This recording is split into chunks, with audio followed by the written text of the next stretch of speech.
ai kawai dole a sako yaran nan, dole a sako su, ba wani magana da ce wai akwai wata magana, dole kawai a sako yaran nan, ba wani abu a dinga bin ta kaza ta, kawai dole a sako su.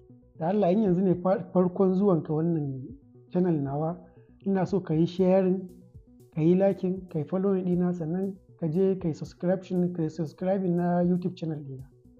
Na tsaya ne tunani, ban ga abin da matasan mutanen Arewa ma gaba ɗaya ban san me suke jira. Gaba ɗaya sun kasa su fuskanci wace gwamnati ake musu. Yanzu ku duba ɓangaren shari'a.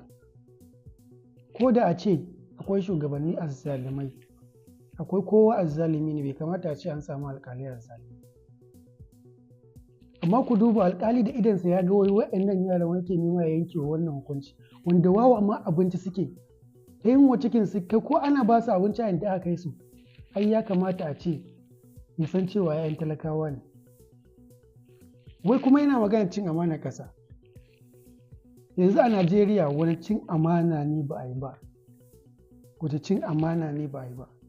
Su wanda suka ba shi dama ya yanke wa yaran hukunci, su ba manyan maciya amana ba ne?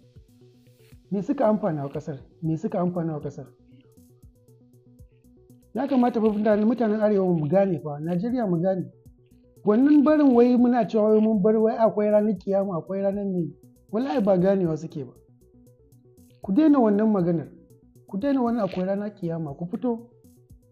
Ina gani mutumin wannan ɗan Bello yana magana, ya ce mamaki kuke ba? Kuma gaskiya ya faɗa, shi halin ɗan Arewa kenan, komai aka yi kawai mamaki zai yi, sai a ci gaba da yi mai yacce aka dama. Komai mamaki. Yanzu ku duba, wai yaran nawa ake neman miliyan 10 a wajensu. Ku je ku duba list ɗin mutanen da suke da laifi, wa'annan ministocin da gwamnoni da ne, ku duba yacce suka yi ta amana ƙasa, dukkansu in za a bi dokar ƙasa, dukkansu hukuncin kisa ne a kansu. Dukkansu hukuncin kisa ne a kansu. Amma me yasa ba yanke musu hukunci ba? An zo yara a wajen ma an kawo musu abinci suna wawa, wani har faɗuwa ya saboda yunwa.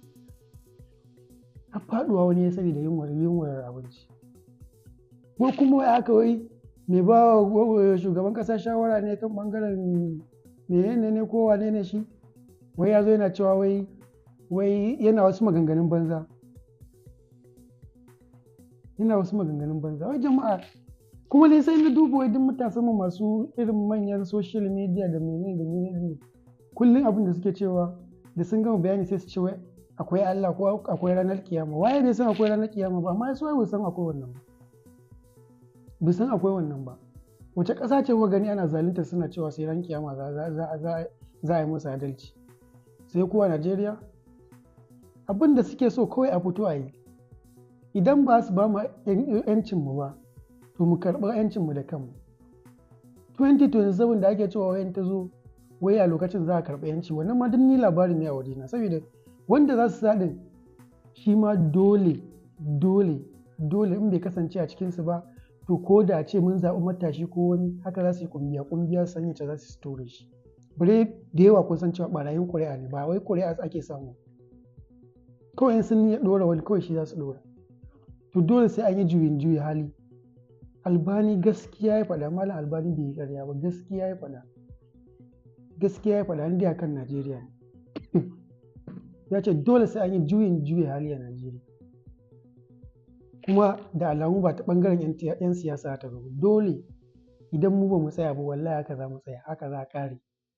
Yanzu fa abin har ya fara bin jikin 'yan Najeriya. An ka ce a Najeriya ta canja, mutum ya ce ma har abada ba ta canja. Saboda ya riga ya sare, ko ba sarewa ba ne, kamar rashin kishin ƙasa ne ma. Ƙasashen da suka ci gaba ka isa ka je kai musu wannan abu? Zalunci kiri-kiri, amma mutanenmu mun kasa mu gane cewa zaluntar mu ake. Wannan wani irin abu ne? Allah ya sa mu dace, Allah ya kiyaye. Amma wallahi mu fito, ba zanga-zanga za mu fito ba. Wayannan mutanen yaƙarsu za mu yi, ba zanga-zanga za mu yi. Yaƙarsu za a yi. Ba maganar zanga-zanga, yaƙarsu za a yi. Ba haka ba, haka ƙasar za ta tafi. A haka za ta tafi, kowa shi kenan.